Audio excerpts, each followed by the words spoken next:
Good morning, everyone, and welcome to the Total Picture. Today, we are post-planting season, so let's get into that intro.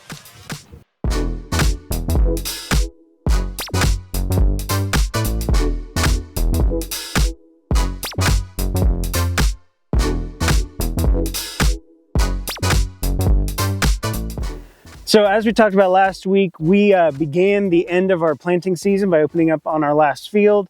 So last week, we started planting the female.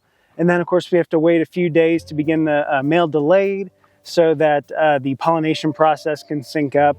But we got the female planted. This week, we've been working on planting the male.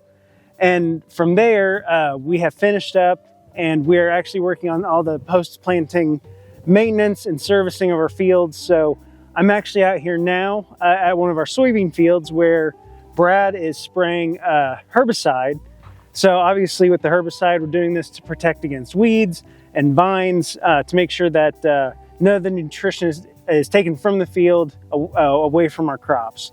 We want to make sure that selfishly our crops get as much of the nutrients, the water, and all the good stuff that they need to flourish. So I'm going to switch lenses and we're going to check out Brad out on the sprayer across the field.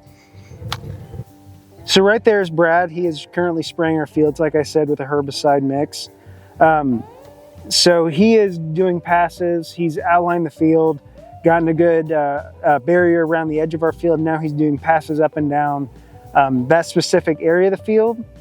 So right now I'm using the long range lens because while not overly harmful, they're still chemicals. They're still meant to kill other plants. So we just like to make sure that we take the proper precautions.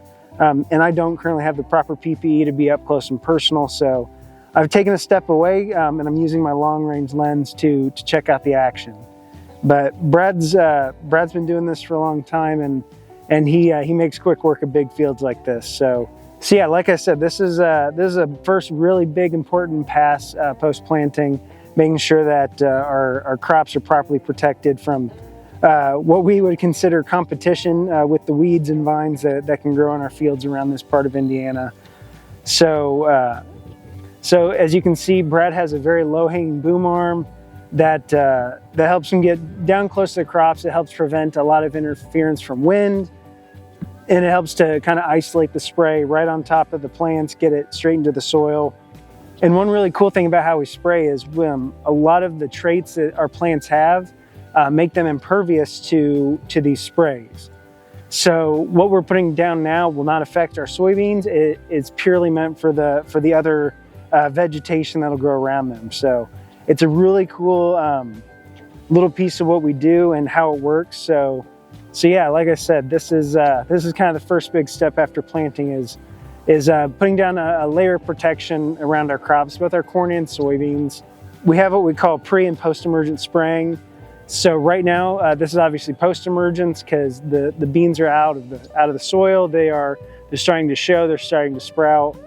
But there are even passes we put down before the plants start to come out of the ground and emerge. Those are a lot of the same things. They are herbicides that help give them the best fighting start. And like I said, our seeds are immune to the chemicals we use. So it does nothing to them. It's purely meant for the vegetation around them. So yeah, something pretty cool.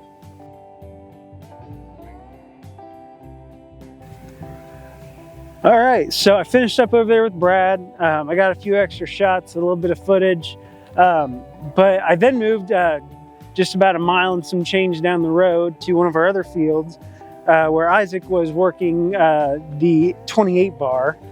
But unfortunately, some things don't go according to plan and our timing gets off or things happen. So yeah, this happened.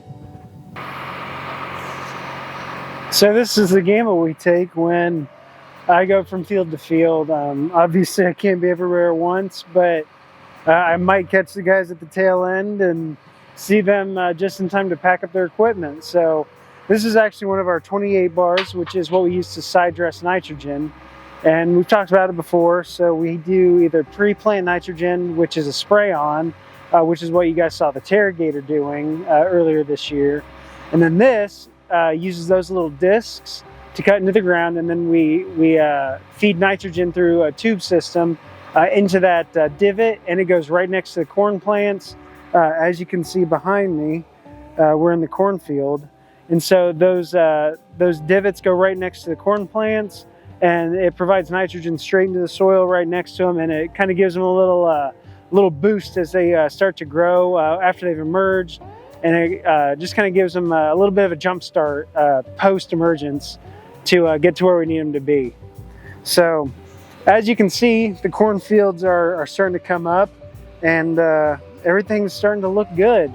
We got planting season out of the way, and we're rocking and rolling over here at TSP. But like I said, that's part of it. We have a lot going on. There's a lot of things happening, so I try and get as much as possible, but you know, it doesn't always happen. But you know, I'm still out here. I get to make videos on the side of beautiful scenery like this. I mean, who else gets to do this for a job? It's the best. But anyway, I just thought I'd give you guys a little update post planting season, show you what we've been working on since we finished up getting everything in the ground. But yeah, there's gonna be more to talk about next week as we continue to have crops come up. We've already started flaming, and we'll talk more about that next week. And we'll hopefully get into more of the spraying and the soybean side of things. But for now, that's all we have. I hope you guys enjoyed this video. If you did, please give it a like and subscribe to our channel. And if you want more content from us, you can go find us on Facebook, Twitter, Instagram, LinkedIn, and TikTok. And if you want even more content from us, you can go subscribe to our monthly Total Focus newsletter. Thank you guys so much for watching. Hope you guys enjoyed it. We'll see you soon.